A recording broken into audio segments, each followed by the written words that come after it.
We talk to the legends of the creative and entertainment industries. We talk to those on the rise. Lance Dean Anthony Nielsen asks about the highs, the lows, and everything in between. This is Outcast Creative, and this is Industry Interviews.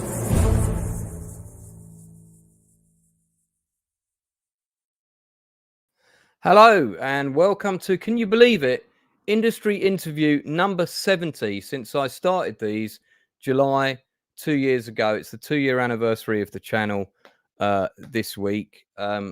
Encouraged to take it this direction by various friends of mine, including other YouTubers. One of those YouTubers was the lovely Will Jordan, aka The Critical Drinker.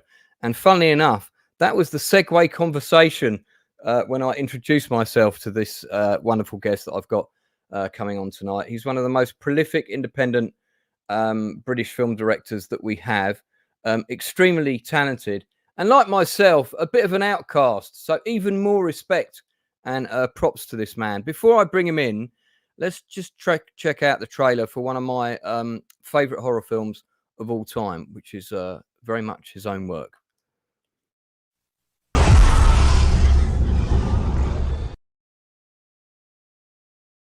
Fantastic. Great to see our mutual friend, the wonderful actor Craig Conway, who's also been on this channel, scaring the shit out of Neil's cast in that clip. Let's bring on the man himself. Neil, thanks so much for coming on today. Really appreciate it. Thanks for having me. You look like you're at the top of a house there. I hope you're not roasting in the heat, because it's it's a little bit toasty, but yes, I am in an attic. Yeah. Fantastic. So what I do with my guests is I don't know if you've watched any of the other interviews that I've done, but I've got a standard set of questions that I fire at you off the bat. And I just want you to give me the first answer that comes into your head. This is just to give us a bit of a sense of your own kind of media and cultural upbringing, if you like. So Do you remember the first film that your parents or whoever took you to see on the big screen at the cinema? I do. It was Mary Poppins. Interesting. Yeah, mine was, as far as I can recall, it was Bambi and then Oliver Twist the musical on re-release, but I can't remember which came first. What was the last one? What was the last one? It was Mary Poppins. It was Mary Poppins, and the second one was The Spy Who Loved Me. So we could talk about The Spy Who Loved Me all night. That one sunk in a bit more. The last film I saw in the cinema was Deadpool and Wolverine. I'm going to throw in an extra question now. Yes or no? The breakout sequence in the Leparis is one of the best shot action sequences of all time in cinema history. Was it yes or no? Yes or no? Is it? No. No? Oh man, I think it is. In the I Love You. I think that's an amazing action sequence. All right, let's move on. But I love the car chase. I mean that's really good as well. But I just really love the scene when they break out the armory and take over the ship. I just think it's so well shot, and it's a wonderful set, of course, as well. Oh, it is amazing set. What's a favourite film of yours that you watch at least once a year? Probably Raiders of the Lost Ark, which I know is very influential in terms of you becoming a director. Do you have a film that you have in your collection, probably watch regularly, that others might consider or you might consider a guilty pleasure? Oh, loads. I think I love Sword and the Sorcerer. Oh, mate, Albert Poon was like one of my best mates. So I don't feel guilty about it though. No, that's an amazing film. I've got the soundtrack on vinyl in the box right behind me. So I love it. Yeah, I've got an original UK cinema quad for that movie, as well. Really, me really too. I've got one. It's framed. Yeah, beautiful poster. Albert Poon passed away a few years ago. Very sad, brain cancer, and he was cutting a movie at the time, a science fiction film, which still hasn't been released. And he sent me a link to watch it, and I think, as far as I know, I'm the only person that's seen it. And his wife, Cynthia Curran, is going to try and bring that out. But that's great to know that Well, You're I a mean, massive fan. what a way to go, though. I mean, he kept working until the end. He just You kept on did. making movies. And if you just drop dead while making a film, that's not for a director. That's not a bad way to go. No, indeed. I wish I'd known you then, because Jason Fleming and a few other people sent me video messages to send to him when he was at home when he Oh, was ill. yeah, And they made they made a massive difference. His wife said so. You know, fantastic. great answer, man. I've never had that one before. That's fantastic. What's a favorite television drama series that you've watched since the year 2000 that you've not personally been involved with, that you've gone, oh yeah, I'd like to direct an episode of something like that one day? Probably Succession. Great show. Very good choice. Yeah. Yeah, pretty amazing show. Amazing cast. So, yeah, that was probably a good one. Yeah, The Shield would be my answer for that. Yeah. I really, really like the writing. I think every episode, you can't wait to see what happens next. British actor or actress that you'd most like to work with that you haven't worked with yet? Oh, there's a bunch. I'd like to work with Kate Winslet. I'd like to work with Daniel Craig. That'll do. That's one of each. Same question with the American. Ryan Gosling. Yeah. Or Ryan Reynolds. One of the Ryans. One of the Ryans. Probably Ryan Gosling. And I don't know, an old crush, Jennifer Connelly. Okay, so we're going to go back to the beginning of your career, which started with the first film, Dog Soldiers. And as you know, I'm an independent filmmaker myself, so I'm interested in knowing from the point you went to Newcastle Polytechnic. You were on the same course as you were on the same course as one of the students who came from my course at Epsom School of Art and Design, a guy called James. I can't remember his surname. I'm pretty sure he was the same year as you, because we all graduated in the summer of '88, or summer. No, it might have been the summer of '89. So maybe he would have been there '90. You were there for 2 years, though, right? I was there 3 years. I graduated in '92. Yeah, so he would have been in the year below you, actually. Sorry, so you would have been 1 year ahead of him. But Right. he was on the same course, and we went to see Indiana Jones and the Last Crusade when we graduated. That was our graduation ball. Yeah, that was. Yeah, if I can get his surname, I'll find out. So what I want to know is from the I know you started making like little movies on Super 8 and stuff like that, but going a bit further in time, coming into the 90s, and you were editing, and you worked on that film Killing Time, I think, right? Yeah.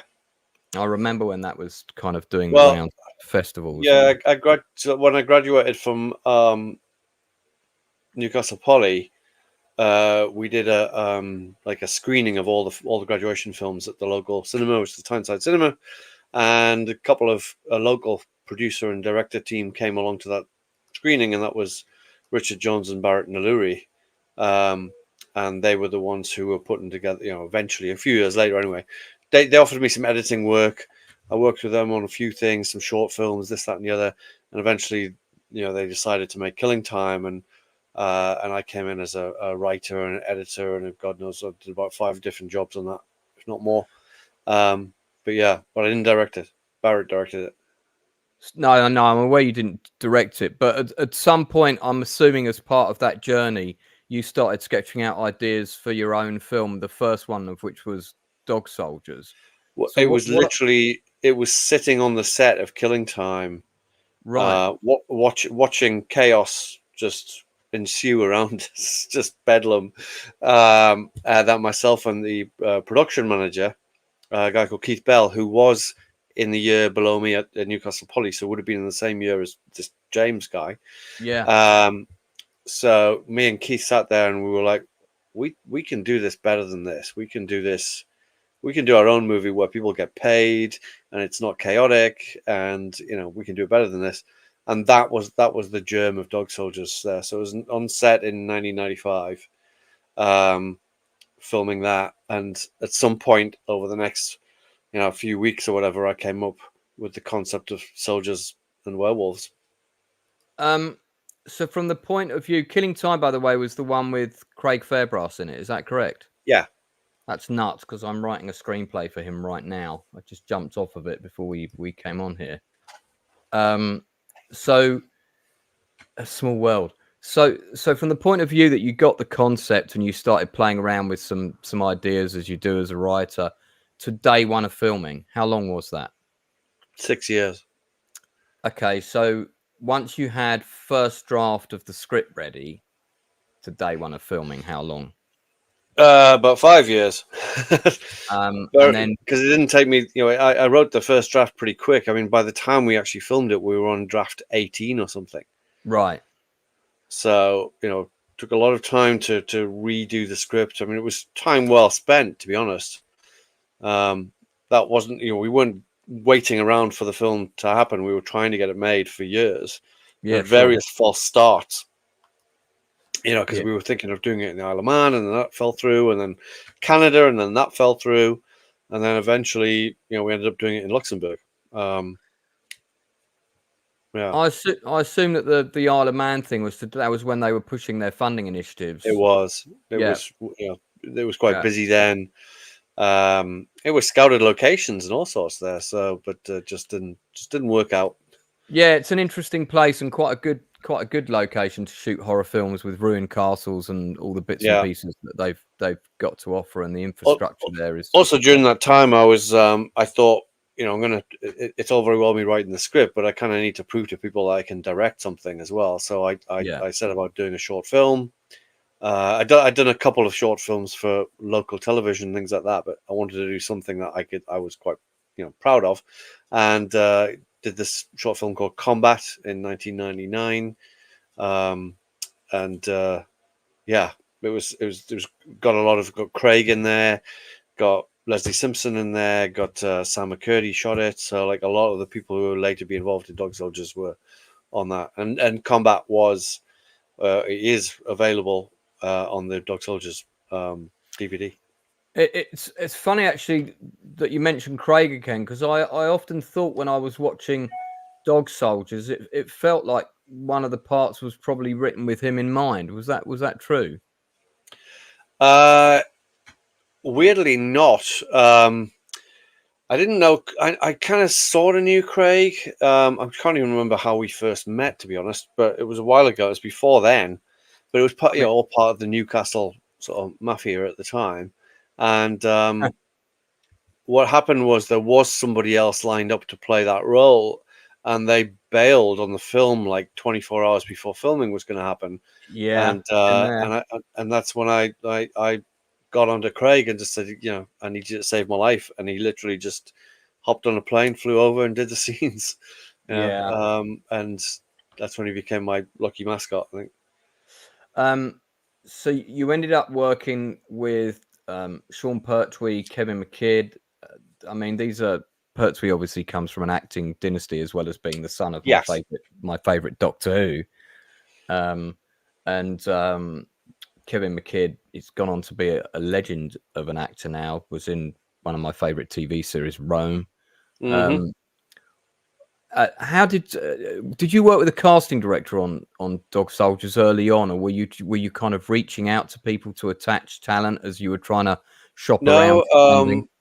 Worked with a casting director called Jeremy Zimmerman, who I've used a number of times since then. Yeah, and he helped secure. I mean, certain people like Sean was always on the cards that I wanted Sean in the film, and he was approached very early on. But he got Kev because we were struggling to find our lead, and he suggested Kev McKidd, and I only knew him from Trainspotting at that point, and I was like, what, that kind of, the gangly one from Trainspotting with the long hair. I'm like, I can't really see it. But he said, no, trust me. It's like, so I had a meeting with him, and then Kev came in, and he bulked up, and he cut his hair short and stuff like that. And I was like, oh my God, it's like, this is the guy. And Kev was fantastic. But I mean, the prior to that, like several years prior to that, Jason Statham was attached to play the lead. Right. Didn't know that. Because I'd seen Lock, Stock, and I watched Lock, Stock, and I was like, that guy's going to be a movie star. Yeah, that guy's got talent. And I said we should get him for the lead in Dog Soldiers. and he read it and he loved it, and he said, "Yeah, I'd love to do it." And he was attached for about a year, but we couldn't get the money together, and then he got offered Ghosts of Mars, Right. and I was like, "It's John Carpenter. You got to go and do John Carpenter film." It's like Yeah. so you go off and do John Carpenter film, and we'll see you later. Of course, well, we never saw him later, but it was fine because then we got Kevin, and I think we lucked out with that in the end. Yeah, and I mean, and I think Ghosts of Mars is a film that most people would prefer to forget. Well, Sadly. maybe, but it's certainly like, he got a career over in the US. He did well for himself. And the other guy that was attached to, well, not attached, but the first person that got offered the role of Spoon was Simon Pegg. All right. And again, it was because I'd seen him on some, few comedy sketch shows like Big Train and stuff like that, and I thought this guy's going to be a star, and offered him the role, and he came in and he was absolutely lovely. But he said, I would love to do it, but I promised Edgar that Shaun of the Dead would be the first feature. Right. And not knowing at that time it would be another couple of years before they got that made, but he stayed loyal to Edgar, and you can't knock him for that. No, I mean, I have to say that loyalty of at that level is quite rare in this industry. But also, again, Extremely. we lucked out because we got Darren Morfitt, who is Spoon. I can't even imagine anybody else in the role now. Well, I was about to say, funny enough, I'm glad you mentioned him first, because I remember seeing Darren Morfitt in, I'm pretty sure he was in the movie about the murder of Stephen Lawrence. Possibly, I think so. I'm gonna check that because I don't want to. I'd seen him in a TV, movie, called Warriors, about soldiers in Bosnia. Yeah, I've got that. I've actually got that. I own that. Yeah, he was Luke. Yeah, no, Knight. I've got it on DVD somewhere. It's great. Yeah. It's really great drama. There's so many, actually. So it was one of those programs that, like, so many of the actors in it have gone on to be like big stars. That's right. Yeah, he was Luke Knight in the murder of Stephen Lawrence. And Okay. I remember seeing him in that and thinking, I like the look of this kid. And I gave his name to my casting director and said, keep an eye out for him. Then I saw him in Warriors. And the next thing I saw him in after Warriors was Dog Soldiers. He did do some other things. Yes. And I remember going, that's that guy from Stephen Lawrence. Oh, good. Someone's given him a meaty part. Let's see what he does with it. And he smashed it. Absolutely. He totally smashed it. Yeah. I'm amazed, actually, that he's not working, at a bigger level now. I mean, he is always working. I know he's done a lot of Coronation Street recently, and reputedly to be, I haven't worked with him, but reputedly to be a lovely guy. Yes. No, he is. He's a lovely guy. And, I suppose, I wish all my actors to go on to massive stardom. Absolutely. Yeah. It's nice when that happens. But for my independent directors that are watching this, and I know that you're going to watch it later, check out the IMDb of Darren Morfitt. He's an absolutely cracking actor. Comes with a strong recommendation from both Neil and myself. Hire him immediately. Yeah, and I've just put his IMDb link, guys, in the chat. So that's going out to like James Boosh and Matthew Holmes and those kinds of people who I know will watch this later. So how did the funding fall into place? I mean, don't give me a moment by moment breakdown, but the broad brushstrokes, because I know how it's a complex jigsaw, these things often. It was a complex jigsaw. The first... Yeah, the first people that so me and Keith went out with the project somehow or other, and I can't remember how. We met the Victor Film Company, which is a sales agent in London. It was a guy called Vic Bateman, who's since passed on. But he was proper, like, old school sales agent from the industry. He's a fantastic character, lovely guy, and he introduced us to Christopher Figg. I brought Christopher Figg on board, who was most famous for having produced Hellraiser in the 80s. So, had a track record in horror. So we was putting the pieces together. We'd started to do we got designs done for werewolves and stuff like that. And eventually, the Victor Film Company and Chris Figg took the project. I don't know what date this was, but they took it to the AFM, which is the American film market. And Victor Films had a little standee thing there, and they put out the script, and they built like a maquette of one of the werewolves, and it had some artwork, poster artwork, and all this kind of stuff there. And this guy just happened to walk past the stand. This guy called David Allen, who is a spinach magnate from Arkansas, and you can't make this up. This is what he was. His family had made their fortune in Popeye's canned spinach in Arkansas, and he'd inherited the business and inherited the wealth. But he also had a sideline, a love of movies and a passion for movies, and wanted to produce not only movies but a werewolf movie. And he stumbled upon. That? What are the chances? Absolutely. I mean, this is where serendipity comes into it. I mean, Anyway, so he basically stepped up, said, "I'll read the script." He loved it, and he said that he would finance the majority of the film, the rest of the money we got from the Luxembourg Film Fund. Right. So yeah, I mean, and I don't know what tax credits or whatever, things like that. Because he basically financed it. I'm sure you know this. If you go and do a talk, and I dare say, you've got more films to come out, so I dare say you'll be doing one in the not too distant future. You'll be sitting in front of an audience, and it'll be the Q&A, and it happens every time. Some aspiring filmmaker will put their hand up. How did you get the funding for blah blah? Because what they're really asking is, how can I get the funding for my film? Yeah. And the transparent answer to that is there is no clearly defined. It is, a lot of it is often down to circumstances, luck, right person, right time. Yeah. Right I mean, I guess he is what I would call an angel investor or whatever it is. Just that, random person who just wants to put their money into a film and produce it. It wasn't, he wanted to be a producer on it as well. Yeah. But it's also that thing of, for your first feature as well, you got to accept the fact that if someone comes along with a big wad of cash to finance your film, they're going to want something in return. And ultimately what they wanted in return, what they got in return, was the rights to the film. Right. Because they paid for it, so they own it, So in terms of if you think you're going to get rich off making your first film, try and take an upfront fee if you can, because you're not going to get anything at the back.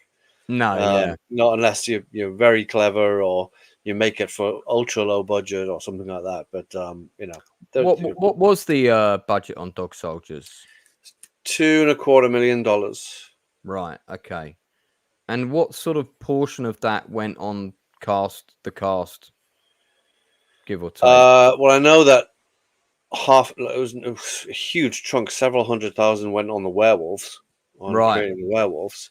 I don't know how much the cast got, all told. I mean, we spread it out and got the most out of it for sure.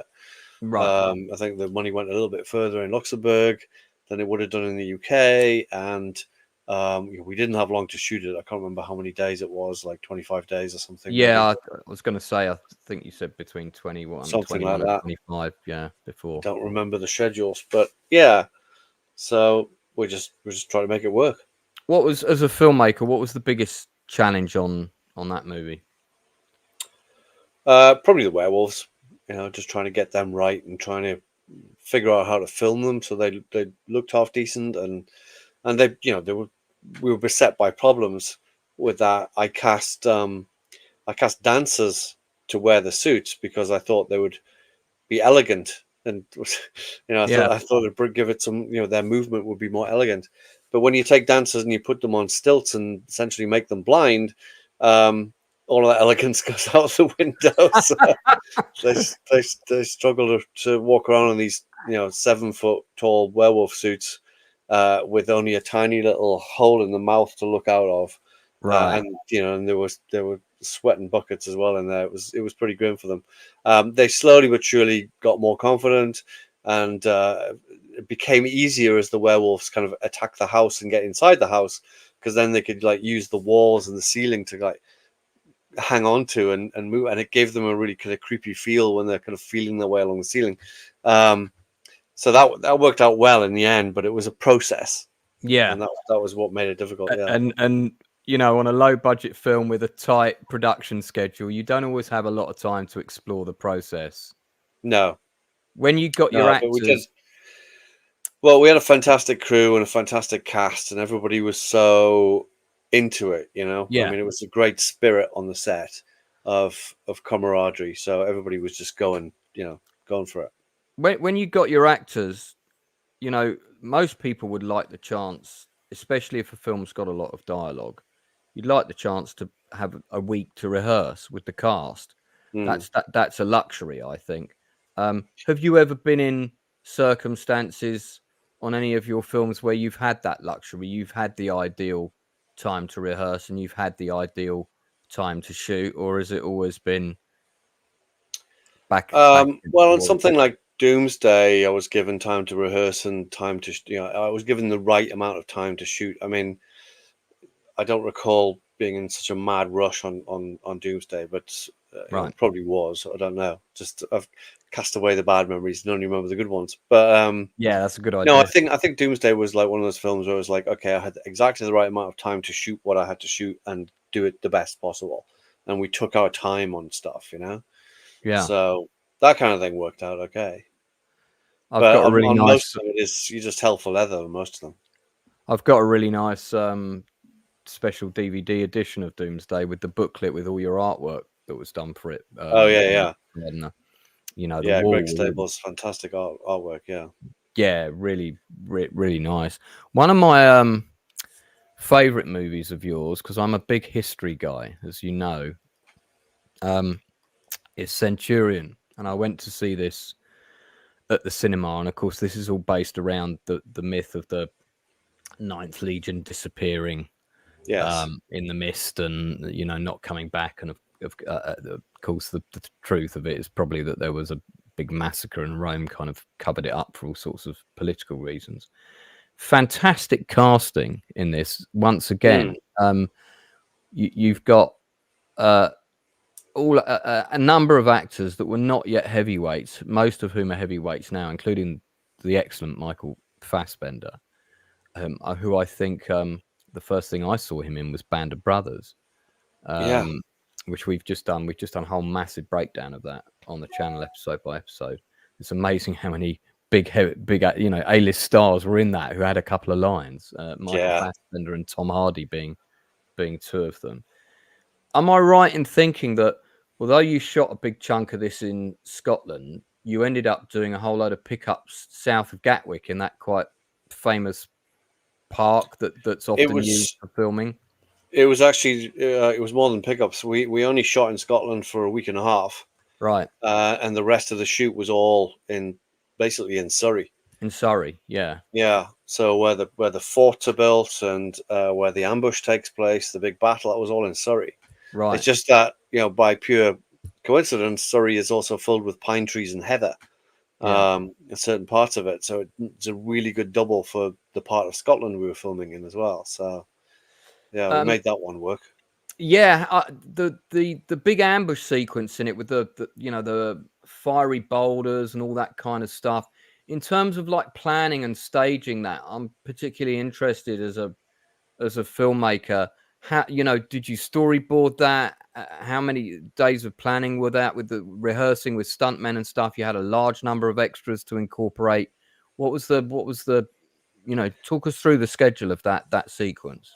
We had a few days to rehearse it. We had a lot of practice, with the effects guys spent a lot of time refining and practicing the balls of fire, rolling down hills. They had to build these special rigs at the top of the hills that would kind of release things. It was like a sort of big ramp with a release thing, set it on fire and release it to get it momentum down the hill.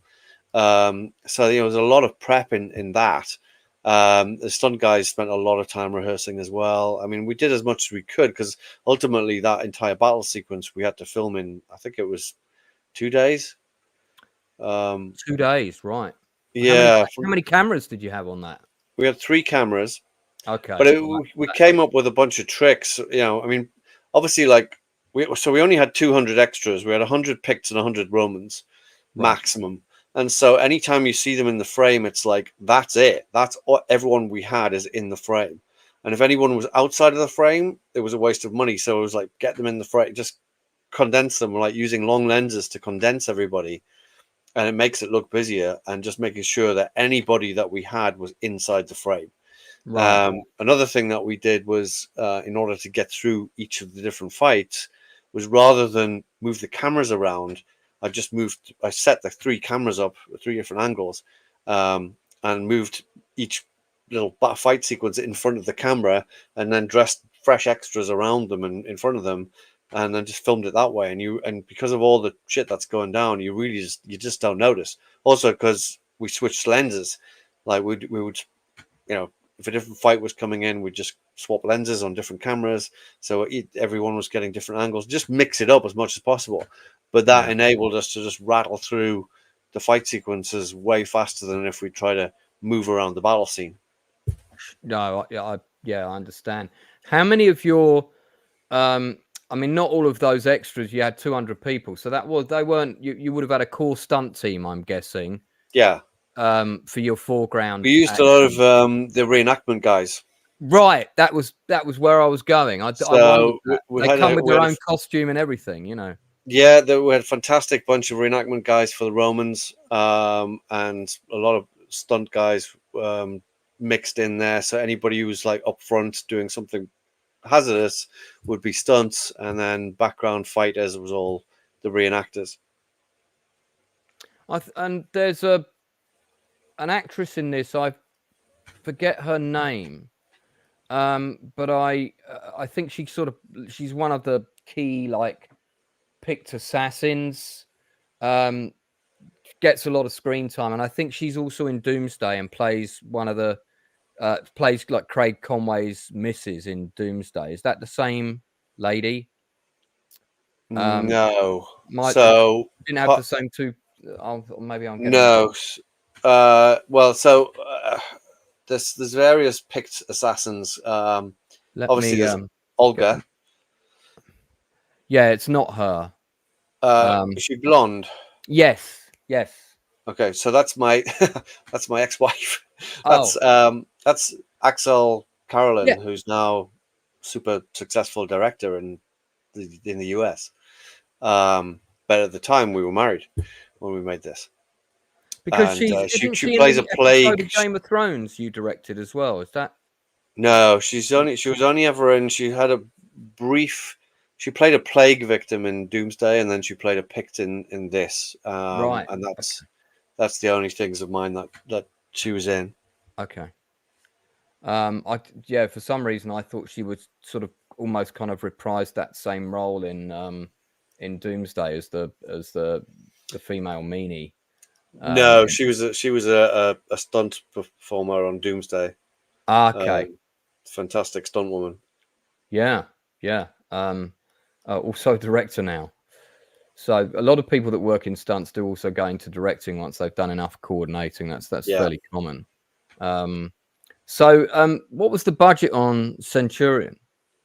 I think it's around $7 million. And what kind of shooting schedule? You 2 main locations, Scotland and Surrey. Yeah. How many weeks? I think it was about 30 to 35 days. Right. Okay. It was a week and a half in Scotland, and or maybe 2 weeks. I think a week and a half. And then the rest in Surrey, and it was pretty full on, but we had a great crew, and mostly 2 cameras, if not 3, on some days. Yeah, I really like this film. I think it's a fantastic film with really strong, defined characters. I think it's kind of unique, and there's not that many wilderness adventures that have been set and shot in the UK.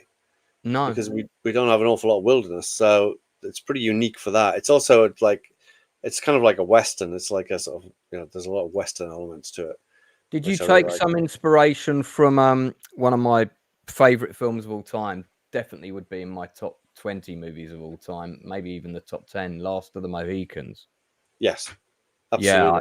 Yeah, I picked up on that. There's Last of the Mohicans, there's Butch Cassidy and the Sundance Kid. There's The Searchers. There's She Wore a Yellow Ribbon. There's loads of stuff like that in it. I imagined it almost like one of the John Ford cavalry westerns, but certainly Last of the Mohicans. I absolutely adore that movie. Unless I'm mistaken, that's Lee Ross, isn't it, on the left? It is Lee Ross, yes. You won't believe this, but when I was a kid, me and him both did the same production of Bugsy Malone. And well, fantastic actor, doesn't like horses. He was, yeah, he's a lovely guy. Don't put him on a horse, but otherwise, fucking brilliant.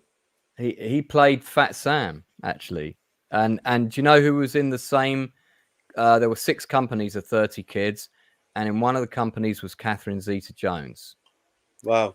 Yeah. So there was a whole load of different kids. That Warren Sire was another one, who I'm still in touch with, actually. But yeah, I really rate Centurion. I saw that at the cinema. How did it do over in the UK? I think it did all right. I think it, it certainly broke even. And it kind of played non-stop has played non-stop on TV, ever since. So yeah, I mean, it's done all right for itself. It's got a good following. Do you get on a film like that, when it gets sold to territories that didn't exist at the time?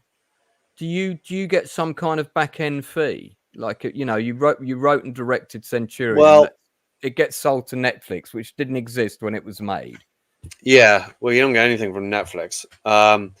So in terms of back end or whatever, the back end that you get through the production, I don't know. I mean, I had back end on The Descent. There's a film that cost $3 million and has made over 60 at the box office. How much of that has filtered back down to the filmmakers is like next to nothing. I've had a few grand.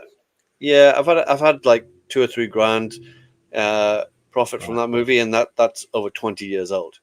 Yeah. For whatever reason, I've got a little bit more from Centurion, but I'm actually part of these.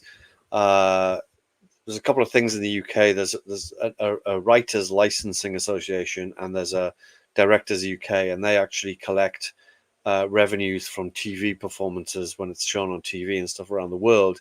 They collect in some revenue and things like that. It's not a lot, but you get a little bit now and then. It's kind of the equivalent of like the DGA, except because these were British films. I was not a member of the DGA then and couldn't do these films through the DGA because they're British films. But the DGA looks after its members very well as far as like handing out royalties and profit points and all this kind of stuff. But none of those apply for DGA at all. So I mean, if you're counting on profit points, it's a little bonus if you're lucky. I mean, unless you're at the high end and you're A-list or something like that. I mean, what you actually see out of profits is minimal. Yeah, it all goes to the distributors, and it gets filtered down, and you're right at the bottom of the list. Before I move on to some of your television work, I do want to talk about this film briefly. When we met before, I remember one of the first things I said to you was, "Oh yeah, I saw Doomsday in the cinema," and your reply to me was, "Were you the only one in there?" Which wasn't far wrong, but I did look. I mean, I always go when I go to the cinema, unless I'm going to see Lord of the Rings, in which case I want to go on the opening night. I want to be in an atmosphere with 1,500 people. I want to be, in that sea of people with that. Yeah, everyone being captivated. Great, it's an event movie. But if I'm going to see the latest release that's not an expected event movie, I'll go in the afternoon when there's no one there, especially no kids on their phone. And I saw this they've got a big main screen at Angel Cinema, the one that's in the shopping centre. I don't know if you're familiar with it. I used to go there all the time. Right, mate. Well, the main screen in there is a really beautiful screen. I saw Rush on that screen when the screen had just been revamped. God, what an incredible experience with the sound. But Doomsday was on in that same screen. Right. And it was a really great screen to see the movie in. So I saw it in the best circumstances, with only 5 people or something, so it was very peaceful. I thought the first 20 minutes of this film, 30 minutes, was absolutely amazing. I was completely invested. And then you killed everybody off really quickly and got rid of those really cool vehicles that you had for the film. And then we were in horses and there was knights and a steam train. And I was like, where am I now? I'm a bit confused. What's going on? But so that was for me. That's for me what kind of, I guess, I got a bit lost with kind of, where is the technology with this? It's a bit of a mesh, and somewhere for me the film lost some cohesion. Is that a fair criticism, or am I being over critical? I don't know. I think for me it all made sense that it was about, you know, how humans kind of regress under sort of post-apocalyptic, you know, situation, and how some people would cling to technology and other people abandon it and go back to, you know, more primitive way of life. And being set in Scotland, it seemed to me that, you know, a great place to hang out would be a castle. If you wanted to, you know, be in your Mad Max world, have a castle which is full of, you know, suits of armor and medieval weaponry, which still works, you know. So that was the idea. It was kind of like to be a journey through time without actually traveling through time. So when I first came up with the concept, was the very first image I came up with was this idea of a futuristic soldier squaring off against a medieval knight. But how could I make that happen without time travel? Right. I didn't want to do a time travel movie. And then it was like, okay, what if, you know, then it was plagues and quarantine and, you know, all that kind of stuff. So it made sense to me that there's certain people are going to live in the city and they're sort of still clinging to technology, and then others have gone into the country and gone more primitive and more historical on that basis. But there was always a few clues in there just in case. So when they arrive at the castle, I mean, some of the people are wearing a mixture of medieval weaponry, but also like modern clothes mixed in with it. And then, of course, you get to the castle and there's like a gift shop sign on the wall and things like that. It was just to remind everybody, this is not the past. We haven't traveled in time here. This is the future. And, I mean, you know, the gift shop is still there. Don't get me wrong. I did like it, and I bought a hard copy of it as soon as it came out. But if I'm not sure on the figures and everything, but if my memory serves me, it's the biggest budget film that at that time you'd done to date, but was the least commercially successful. Is that yeah? I mean, it was just it's the sort of film wise, it's the second biggest, with only Hellboy being more than that. But yeah, and it was obviously considered a huge disappointment after The Descent. But I had such a great time making it. I think it was ahead of its time. I'm really proud of it.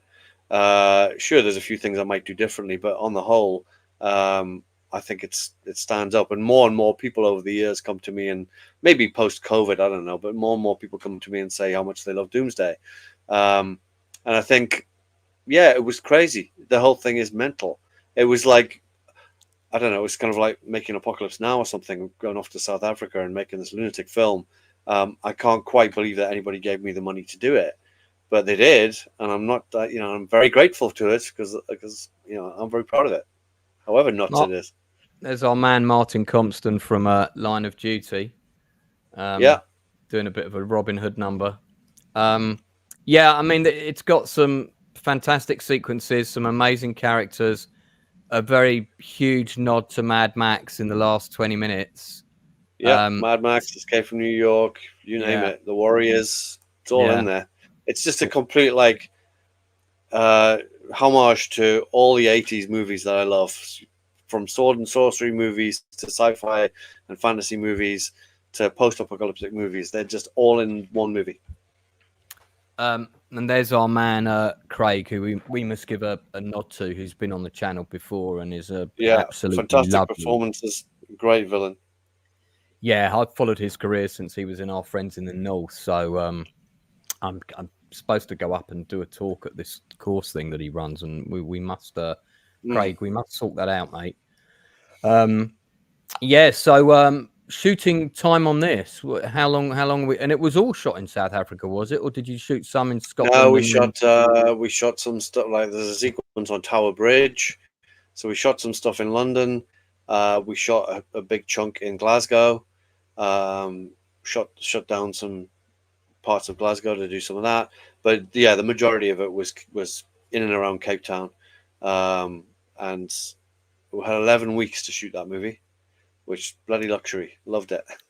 You got to work with the wonderful Bob Hoskins as well. Yes, what a legend! Just the loveliest man. You've got to have had a couple of conversations about the Long Good Friday. I had so many conversations with him. Yeah. Talked his ear off. I mean, you're the third director I know that's been lucky enough to have worked with him, and you know, the praise for him is universal. Was this stunt a one-take wonder? It must have been. It's a one-take visual effects wonder as well. It's so we were all set to blow up the bus for real on that day, and then the local park ranger or whatever he's called came up and said, you can't do that because you're going to set fire to the all this brush around, which was dry and had, you know, ready to go. So we had to come up with a plan. So the car smashed through the bus for real, and then our visual effects supervisor Hal Cousins did this amazing thing where he built an identical replica miniature of the bus and blew that up, and then comped it all in together, and it looks flawless. It's just. I never would have guessed any of the shots in that were miniature based, and primarily the flames and the fragments of bus that fly off. But we did smash the car through the bus for real. So sure. No one hurt, I hope. Nobody hurt. Nope, not at all. And we didn't kill the bunny either. I get a lot of shit about that bunny rabbit. People thinking that I blew up the bunny rabbit, and no, that's another brilliant effect. What would you say throughout your career has been the day on set where you've been presented with the most challenges, be that because an actor's being difficult or it just might be nothing's going right?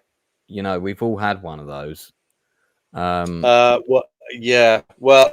wasn't. I mean, I've had days. Don't you name names or anything like that, but it's not something that's really hampered the film shoot. No, the craziest day was on Doomsday, and it was a day. There's a big sequence toward the end that's set in the middle of a tunnel, and we were filming this tunnel outside of Cape Town.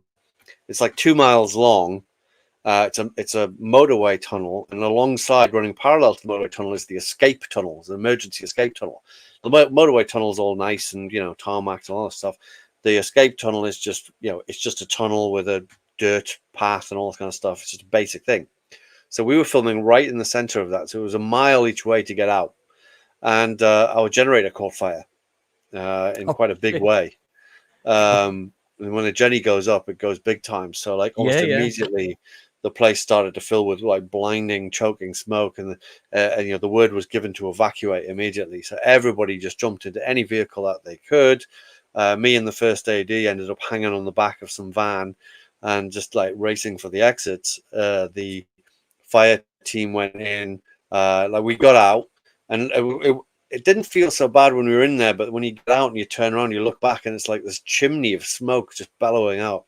It was really thick, and we couldn't escape into the motorway tunnel because it was full of speeding cars. So we had to drive all the way out. Anyway, so about 3 hours later, after they put the fire out, we managed to get another Jenny there. We head back in. We've lost 3 hours. We head back in, and I know I've got to get. It's toward the end of the day. I know I've got to get two little sequences. One involves me and the cast, of which I can do where we left off, but I also needed a shot of the cut of the Bentley driving past camera, like racing out of the tunnel. And so I sent the B camera and the Jag and the stunt drivers up to the far end of the tunnel, a different end of the tunnel, said, because they said we haven't got any lights, we can't do it. I said, well, if you go to the entrance to the tunnel and point the camera back in, like just right on the entrance, use the daylight, so you can't tell, but you'll just drive past. Anyway, so they go off and do that thing, and about half an hour later, we get this message over the radio saying the Bentley's gone off the cliff. And and basically what happened was the stunt guys had done one drive by at like 40 miles an hour, and they've gone, oh, that looks okay, so we can do it faster. So they go back in, they come out about 70 miles an hour, and there's this big, outside the tunnel, there's this big flat area of gravel, and at the far end of it, basically a 40-foot drop into a riverbed. They were going to build a bridge, but they never actually built the bridge. They just built the beginning of the bridge. Anyway, and so they hit the brakes, and the brakes locked, which they're not meant to do on the Bentley. So the brakes locked, so they found themselves basically hurtling toward the edge in this Bentley, and the three stunt people inside, and the driver thankfully had the presence of mind to take his foot off the brake, which meant he could steer the car. He couldn't stop it, but he could steer it. So he turned right and hit this concrete bollard, which put the car into a flat spin. So it ended up going off the edge of the cliff backwards. Bentleys have a huge engine in the front. If they'd gone off forwards, they would have just nosedived and probably ended up on their roof. Because he went off backwards, it did the opposite. It stayed level and actually landed on all four wheels on the riverbed. And everybody walked away fine. Nobody had any injuries or anything. They were taken to hospital to be checked out, but they were fine. They were all at work the next day.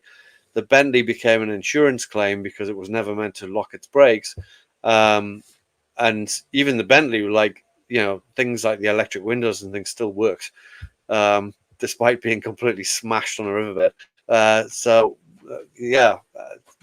once that had happened, we were like, I think we'll just call it a wrap for today. Yeah, nobody got hurt, thank God.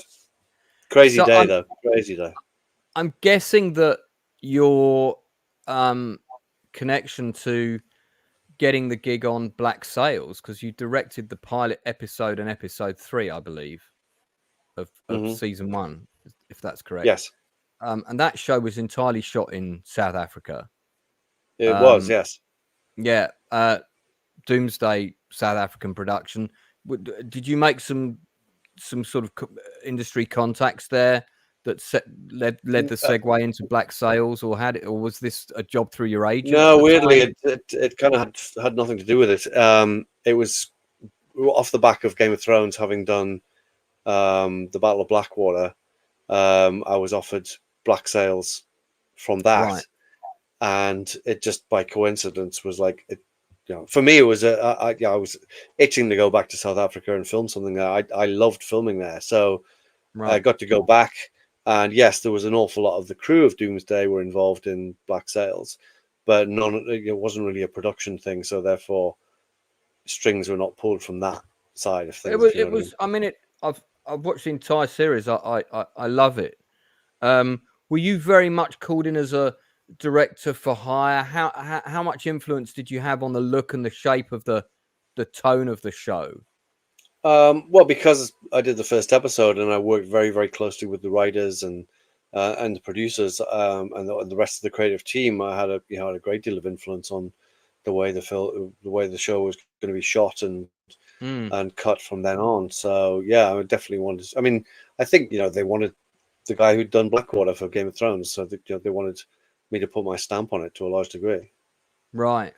Well, funnily enough, I did want to ask you about that briefly. I don't want to go over old ground that's been covered by other people, but I'm a massive fan of Peter Dinklage. I've got a novel series, and there's a character in it called Peter Tallman, and it's like that character specifically written for Peter Dinklage. The clue's in the name. Yeah. What was he like to work with? And when you're coming into, I want to know what it was like to come into a very, very established IP with a crew that had been and cast that had been working on it for ages. You're well into the show by now. As a director, you're not there really on set to talk to the cast about their character narrative or arc or anything, because they're going to know that better than you. It's very, I imagine, and tell me if I'm wrong, you're going to deliver X number of shots per day let's work through the schedule, and it's all about turning around that machine. Really, is that a fair assessment? To a large extent. I mean, you certainly, when you go in and do a TV show, you park your ego at the door. It's not like making Yeah. one of your own movies. But everybody's incredibly welcoming. And yeah, you're right. You know, I'm not going to go and lecture one of the cast on their character when it's like they know better than I do.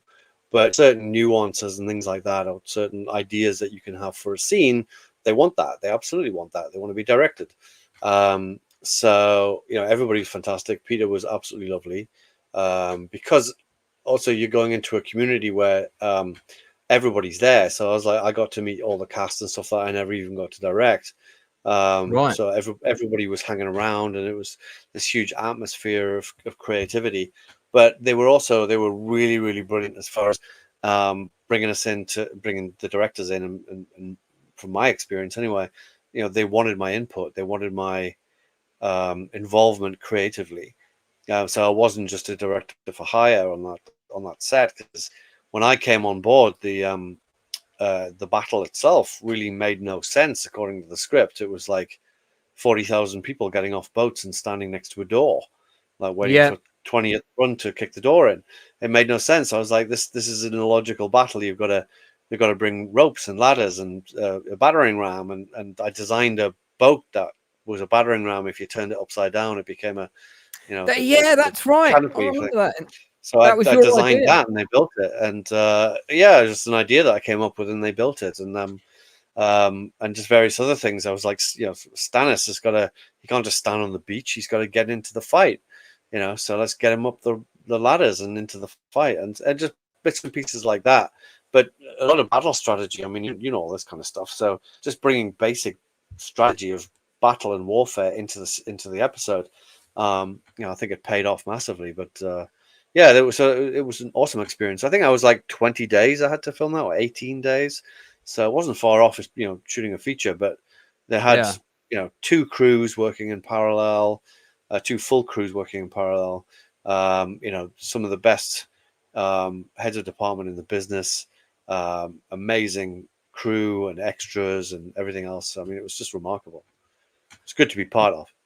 Yeah, I particularly liked this kid who, thank God, has now seen wisdom and has gone back to acting, because he gave up acting after Game of Thrones and said he had no desire to return. Yeah, he's you know, he plays one of the most despicable characters ever coming into the screen, but he was like the loveliest lad, and I really admired the fact that he was like, you know, this is great, but I want to go back to college and, you know, learn some shit.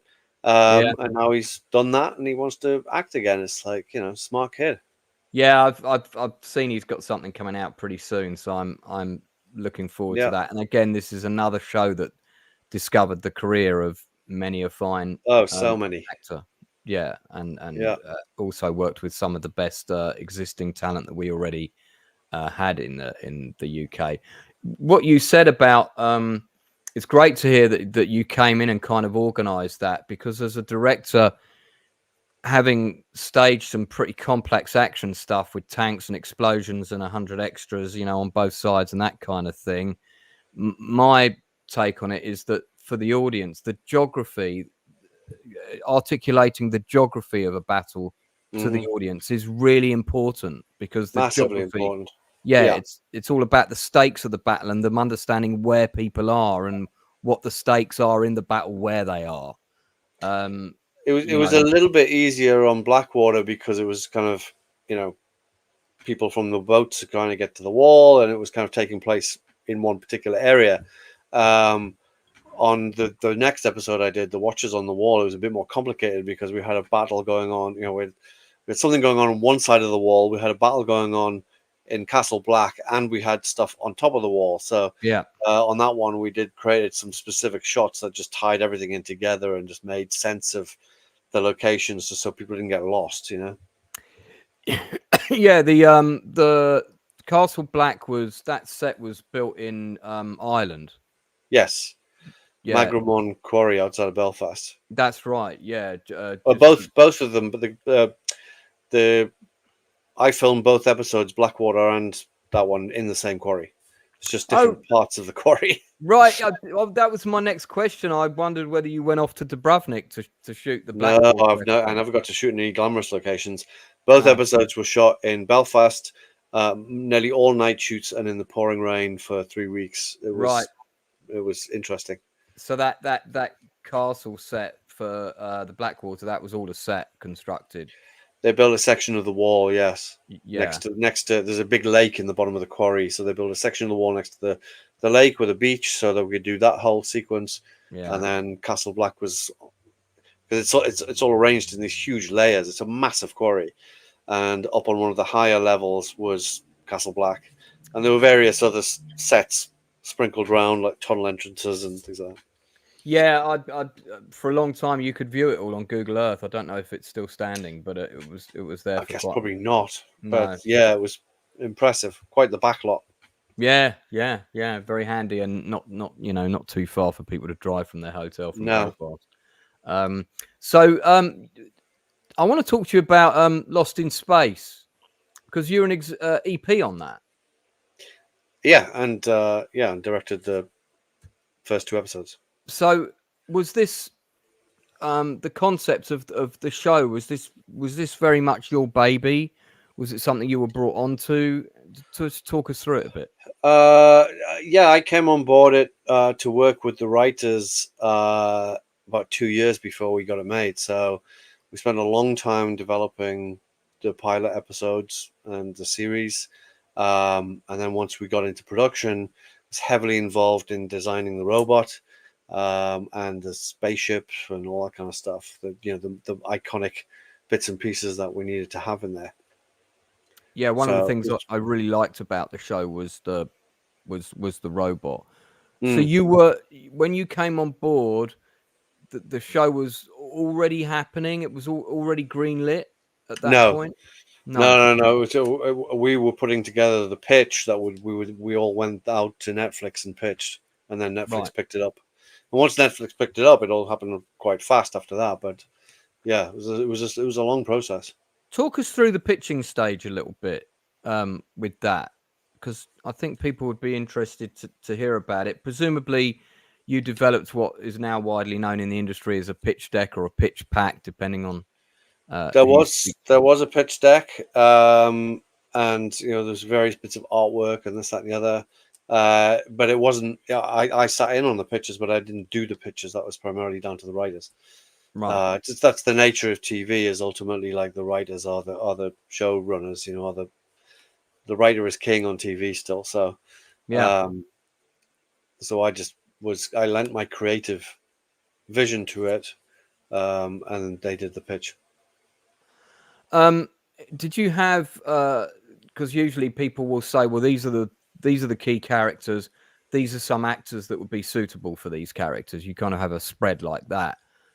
Did you have that sort of thing in the pitch deck at that time? Various bits and pieces. I haven't seen it for a while, but yeah, there was lots of information. Didn't get down to specifics about cast, and that was more character types. Yeah. And once we got commissioned, then it was full on with the casting. From now on, yeah. So, in addition to direct it, you got the executive producer credit because you were on board fairly early on from the beginning. Were organically involved in the overview and the look of the show, and very much a key part of the team, basically. Yeah, less so on the second 2 seasons, but the first season, absolutely. Right. Okay. Going forward to more recent stuff, you've got a film coming out called The Duchess. When's that going to be released? August 9th. Oh, right. So that's like next week, near enough. Yeah, just next week. Just over a week. And that's a sort of. I saw the trailer for that. I also, I think, in fact, we showed. No, I don't know if we showed the trailer because it might not have been out. But I interviewed your director of photography, Simon Rowling. Yes. Who's a lovely guy. And who, funnily enough, I can't remember how we met, but I think we both knew James Booth, who directed the Predator fan film, the Dark. Well, Simon shot that. That's right. Yeah. So yeah, Yeah, well, so I mean, one of the big things is that we're actually getting a theatrical. I say theatrical. It's coming out in some cinemas next week as well. It's not just going straight to streaming. It's coming out in various showcase cinemas around the UK. Right. So yeah, but Simon came on board. I'd worked with another DP on a couple of films, and he wasn't available, and I needed a new DP, and I'd seen Simon's work somewhere. I'd definitely seen the Predator film, but I saw some Simon showreel. Oh, I'd watched he did a Scott Adkins movie that I'd seen as well. That's right. Yeah, that's a very good film, actually. It is. It looks fantastic, and so it's a combination of all these things. And I just met up with Simon. We just clicked instantly. So he just So he landed the gig on Duchess. What was your shooting schedule like on that film? Well, we ended up filming it in Tenerife. For the most part, I think it was like a day or something in London, but filmed it in Tenerife for the tax credit down there, which is like a very generous tax credit on principle because it's like 45% or something. What they don't tell you is that they don't have much crew there. So we end up having to fly over crew and then put them up in hotels. So all the money you've saved, you then have to spend on that. But I went down there with a schedule of 32 days. Right. And almost the moment I arrived, I was told I had to cut 7 days out of that schedule. Who made that decision? How did that cut come about? It's down to the producers of once they're on the ground and they figure out, well, this money will only go this far, So we're going to have to cut some days off the schedule, which for me was a real kick in the teeth because I'd planned more elaborate action sequences than I was ultimately able to do. I mean, I think what came out of it at the end, I'm really happy with, and it's good action stuff. But I wasn't able to get into the kind of specifics that I would have liked to had I had 2 days to film or 3 days to film an action sequence instead of one. Right. I mean, but it forces you as a director. It really forces you to think on your feet. Yeah. How you can. On one day, it was like, we've got 2 hours. We've got a shootout to do, and we've got 2 hours to do it. How are we going to do it? And thankfully, it comes down to a mix of having some great camera operators. It's like quickly we're going handheld with this. Boom, that will move faster. 2 cameras, handheld. The actors know what they're doing because they're experienced at handling weapons and such like. So we know we can trust them to do it. So let's just run through it a few times and just shoot as much as we can. And that's kind of how it worked. Well, they say the 2 golden rules of filmmaking are 1, proper preparation prevents piss poor performance, but 2, no plan survives combat with the set. Everyone has a plan until they get punched in the face, Yeah, exactly. And we were talking about the late great Albert Poon earlier, and he told me on almost every single film he made, except for Sword and the Sorcerer, when he turned up on set, the budget was slashed by a third, if not more, sometimes 2/3, and his schedule the same. Yeah.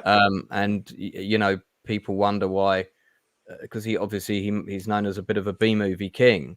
But when he told me the stories of, well, my original plan for this movie, Radioactive Dreams, was this, and this, I turned up on set and my budget was slashed by 2/3, and so I had to do this, and this instead. You wonder how the film got made at all. I know, and I've heard those kind of stories so many times from independent filmmakers that ultimately we get judged on the end result. People don't give a shit how long we had to make it or the trials and tribulations of doing it, but we do, because we're in there trying to do it and trying to make the best film possible for people, and it's not easy sometimes, that's for sure. Before we wrap up, I'd like to touch on the topic of producers. Evil laugh. And feel free not to answer any of these questions if you need to take the fifth for the sake of your career. We talked about in the best possible light. For example, you have wonderful producers, the likes of Gale and Hurd, who are incredibly passionate about the stories they're trying to tell. They're a supportive producer on set. No job is too small or too big for them to lend a hand. If they'll have to make a cup of tea in order to grease the wheels for the day to go that bit smoother, they'll do that. That's the producer we would all love to have. The Gale Hurd producer. You have other producers. We'll call them Mr. Simon Lunt with a silent C. This is a fictional name. I'm just making up. And this person's main objective is to achieve the biggest slice of the financial pie possible, whilst doing the least amount of work possible, whilst doing their absolute best to fuck up your film in every way that they can. And that's the extreme end, opposite end of that spectrum. And you get various degrees in the middle. Would you say, would this be an accurate statement? Would you say when you started your career, there were more producers around that lent more towards the direction of the Gale and Hurds of this world, but in the last 10 years in this industry, there are more and more people that are like the Simon Unts of this world, who really just care about getting the money and onto the next thing, preferably more money on another thing? Not necessarily. I mean, I think I've been pretty lucky on the whole, working with some great producers over the years. I don't know that I think there's always been that type. I don't think it's a new thing at all. And I think maybe it's probably even less so now because there is less money to be had. I think back in the days when there was producers could get rich, then there's probably a lot more sharks out there. It seems to me now that what you get is not producers who are trying to take the money for themselves. They're just in it for the glitz and the glamour. They're in it for the whatever you call it, so they can call themselves a movie producer. But they don't want to have to do the work. No, they're in it for the reputation or the just being part of the business, but don't realize it's actually a really, really hard job. Being a producer, but that and which is unfortunate because there are great producers out there who struggle, and sometimes these other people get in there and fuck things up. And if the good producers were given a better chance or whatever, then we'd have a lot more good films. But they're still out there, and I still believe in them absolutely. And as I say, some of them I've worked with, and they are tireless, absolutely tireless, and all they want to do is the same as you, make the best film possible. Yeah. Can you tell us about any of the things that you're working on at the moment that are percolating away? I appreciate you're probably limited in terms of what you can say, or maybe an alternative to that question would be, is there an IP or a type of genre that you'd want to work on? Probably not season 2 of The Acolyte for Star Wars, but something that you'd like to do that you haven't done yet, perhaps. Well, in terms of things that I'm doing, I'm developing a couple any number. I've got about 10 projects on the go, but some are further along than others. I'm developing 3 or 4 just straight up action movies. I just fancied doing just a straight up no nonsense action movies. I've just finished a script for a World War II alien invasion story, which is not. It's not Saving Private Ryan meets Independence Day. It's actually quite a small scale, intense, scary little thing that happens to be set during World War II. So that's a lot of fun. You've got to do a nod to the Clint Eastwood double-handed MP40 shooting scene from Where Eagles Dare. If you're doing it's funny. Well, I have another World War II project which is full on action World War II thing, in which that scene would have to happen absolutely. But in the Alien one, it doesn't happen that way. There's actually very little in the way of machine gun fire in the whole movie. So the first time I wrote a fun World War II movie, that was the first thing I made sure was in the script, was there's got to be somebody firing 2 MP40s in the scene. Got to be done. I'm developing a new werewolf movie, but it's not Dog Soldiers 2. Right. And in terms of things that I'd like to do, I don't know. I saw a trailer recently for this new adaptation of Day of the Jackal. Jace, my mate Jace Fleming's in that. He did a few days on it, I think. and I kind of look at something like that and go, yeah, I'd love to do an adaptation like that, and just where 3 or 4 episodes, a really quality adaptation of a famous story, because I love the original movie, but to try and update it or whatever is fine. So there's a few books out there that I'd love to do adaptations of, like The Prisoner of Zenda and King Solomon's Mines, stuff like that would be great to do, like a big TV thing. But a good thriller like Day of the Jackal would be fantastic. And there's got to be something else out there like that. I'm sure you could do a better King Solomon's Mines than the one that we got from Canon. I mean, the music was good. The score was good. Yeah, the score was good, Jerry Goldsmith. But yeah, certainly want to do a bit better than that, a bit better than the Patrick Swayze one, bless his heart. But yeah, and there hasn't been an adaptation for such a long time. So, there's loads of lovely comments in the chat. I won't read them all out, but tons of love for Dog Soldiers. The world deserves a Dog Soldiers too, according to Dave Macy. If we need it, I don't know. In some ways, maybe it's better that we don't have a second one. Didn't somebody try and do a sequel without your involvement or something? They did. Never happened. Never got very far. Yeah, well, yeah, exactly. If it's going to happen, it should be with you or not at all. I mean, that's your first movie. Come on. Yeah. Yeah. Well, Neil, it's been an hour and 20 minutes, so I think we'll start to wrap up there. I'd love you to come back on. We talked about you coming back on and doing a discussion with me about top 10 action adventure films of all time. That'd be great. Because we both love talking about movies, and I think that would be a great part of a panel to chat about that. Is there maybe last question, right? If you now, and you and I are of a similar age, could go back to Neil Marshall on, like, day one of Dog Soldiers and give him a bit of advice about the rest of his career, what would be the most important piece of advice you could give yourself? Don't do Hellboy. Well, I deliberately didn't talk about that because I presumed that you wouldn't have anything to say, or we could talk about what a wonderful producer you worked with on that film. It just, at the end of the day, the best piece of advice that Frank Darabont ever gave me was just, if the script's good, if the script's no good, don't do it.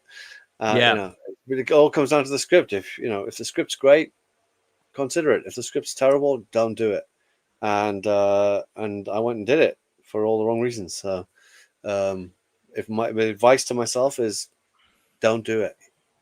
Well, I hope it paid for a good movie room extension or something in your house, and you got something out of it. But yeah, well, look, we could have easily talked for another hour and a half, but I don't want to keep you on for too long. And in another hour and a half, I've got to talk about the latest episode of House of Dragon for 2 hours.